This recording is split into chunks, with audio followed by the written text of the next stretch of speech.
கர்த்தருடைய நாமத்துக்கு ஸ்தோத்திரம் உண்டாவதாக. இன்றைக்காக குறிக்கப்பட்டுள்ள வேத வாக்கியமானது அது எரேமியாவின் புத்தகம் 29ஆம் அதிகாரம் வசனங்கள் 11. Jeremiah chapter 29 verses 11. நீங்கள் எதிர்பார்த்திருக்கும் முடிவை உங்களுக்கு கொடுக்கும்படி நான் உங்கள் பேரில் நினைத்திருக்கிற நினைவுகளை அறிவேன் என்று கர்த்தர் சொல்லுகிறார். அவைகள் தீமைக்கல்ல, சமாதானத்துக்கு ஏதுவான நினைவுகளே என்பது. ரொம்ப அழகான வசனம். ஆண்டவர் உங்களோட என்னோடையும் இன்றைக்கி பேசி கொண்டு இருக்கிறார், நான் விசுவாசிக்கிறேன். கொஞ்சம் யோசிச்சு பாருங்களேன். நம்ம இன்றைக்கி ஜீவனோடு இருக்கணும்னா அதுக்கு காரணம் ஆண்டவர் நம்ம வாழ்க்கைக்கு வச்சுருக்க பிளான் இன்னும் முடியல. அதனால தான் இன்றைக்கும் நம்ம காலையில் எழும்பி சுவாசிக்கிறோம். எப்படி தாவீது காட்டுக்குள்ளே ஓடி போனப்போ அவனை சுற்றி எதிரிகளாக நின்னாங்க. அவன் சொந்த ரத்தமே அவனுக்கு விரோதமாக எழும்பி நின்றுச்சு. எல்லாரும் அவனுக்கு விரோதமாக நின்ன சூழ்நிலையில் கூட தப்பிக்க வழியே இல்லை. தாவீது மேலே அம்பு பாஞ்சிரும்னு சொன்ன நிலைமையில் கூட அழகா பாட்டு பாட தேவனை ஆராதிச்சு துதிச்சான். எவ்வளோ அழகா அந்த சங்கீதம் 23 எழுதினார். கர்த்தர் என் மேய்ப்பராக இருக்கிறார், நான் தாழ்ச்சி அடையேன். அவர் என்னை புல்லுள்ள இடங்களில் மேய்த்து அமர்ந்த தண்ணீர்கள் அண்டையில் கொண்டு போய் விடுகிறார். இந்த சூழ்நிலையில் கூட ஆண்டவரை அவர் மேலே நம்பிக்கை வச்சு ஆண்டவரை எதிர்பார்த்து நிற்கிறார் தாவீது.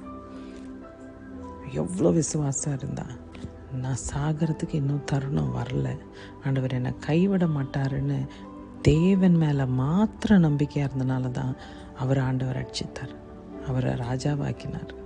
நீங்கள் யோசிச்சு பாருங்களேன். உங்களுக்கும் எனக்கும் ரொம்ப அழகான ஒரு வரைபடத்தை வச்சுருப்பார் ஆண்டவர். ஒரு வீடு கட்டுறோம், அது அப்ரூவல் வாங்குகிறோம், அதுக்கு பிளான் போடுறோம், எல்லாம் செய்கிறோம்.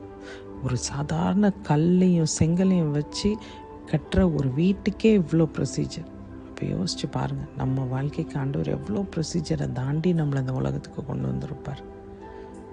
இன்றைக்கும் ஆண்டவர் நம்மளை ஜீவனோடு வச்சுருக்காருன்னா நம்ம பிளான் இன்னும் முடியல. அவர் நம்ம மேலே வச்சுருக்க பிளான் இன்னும் முடியல. கிருபை தந்துட்டே இருப்பார். நம்மளுக்கு கிருபை கிடைக்க கிடைக்க அவர் பக்கம் போக ஆரம்பிக்கணும். அதுதான் ரொம்ப முக்கியமான ஒரு விஷயம். தாவீது எல்லா சூழ்நிலைகளையும் ஆண்டவரை பார்த்து கை தூக்கி ஆராதிக்க ஆரம்பித்தான். யோசிச்சு பாருங்கள், இன்றைக்கி நம்ம ஆராதிக்கிறோமா? நம்ம ஆண்டவரை பார்த்து ஏசப்பா இந்த வேலைக்கெல்லாம் ரொம்ப நன்றி ஆண்டவரேன்னு சொல்கிறோமா? எல்லா விஷயத்துலையும் புலம்பல் மாத்திரம்தான் நம்மளுக்கு கண்ணுக்கு முன்னாடி வந்து நிற்குது. எல்லா விஷயத்துலையும் நம்ம தேவனை நம்பலை, நம்மளோட பலத்தை நம்பி நிற்கிறோம். கிடையாதுங்க. இன்றைக்கி நம்ம ஜீவனோடு இருக்கோம்னா அதுக்கு காரணம் தேவன் மாத்திரம்தான். அவருடைய பிளான்ஸ் நம்ம வாழ்க்கையில் முடிகிறது வரைக்கும் இந்த சுவாசத்தை நிறுத்த மாட்டார். என்ன ஆனாலும், என்ன சூழ்நிலை ஆனாலும் நம்மளை அந்த எதிரிங்களுக்கு முன்னாடி கை விடவே மாட்டார். நம்ம விடுற அளவுக்கு, நம்மளை அப்படியே கைவிடுற அளவுக்கு நம்ம வணங்குறது கல்லையோ மண்ணையோ இல்லைங்க, உயிருள்ள தேவன். நம்ம அப்பாவை பார்க்குறோம். நம்ம என்ன தப்பு பண்ணிட்டு வந்தாலும் ஆண்டவர் மன்னிச்சு ஏற்றுப்பார். நம்ம தப்பை உணர ஆயத்தமாக இருந்தோன்னா தேவன் நம்ம மீது இருக்கிற தீர்மானத்தை நன்மைக்கு எதுவாக தான் முடிப்பார். சமாதானத்துக்கு எதுவான நினைவுகள் மாத்திரம்தான் தேவனுக்கு இருக்குது நம்ம மேலே. அதை நீங்கள் இன்றைக்கி விசுவாசிச்சிங்கன்னா தேவனை நோக்கி முழங்காலில் நில்லுங்க. உங்கள் பாவங்களை அறிக்கையிடுங்க. தேவனை மாத்திரம் சார்ந்து நில்லுங்க. தேவன் எல்லாவற்றையும் நேர்த்தியாக சீரும் சிறப்புமாய் ஆண்டவர் முடித்து தருவார்.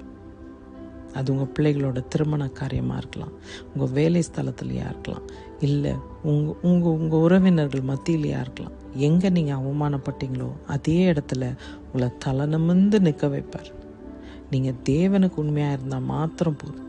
தேவனை துதிங்க, தேவனை நோக்கி மன்றாடுங்க. ஆண்டவரே எனக்கு இந்த பிரச்சனை, நான் இதுலேருந்து எப்படி நான் மீள போகிறேன் தெரியல அப்படின்னு நீங்கள் தேவனை மாத்திரம் நம்பி நீங்கள் கேட்டிங்கன்னா ஆண்டவர் எல்லாவற்றையும் பிரம்மாண்டமாக செஞ்சு முடிக்க வல்லவராயிருக்கிறார். தேவன் தாமே உங்களை ஆசீர்வதிப்பாராக. ஆமென்.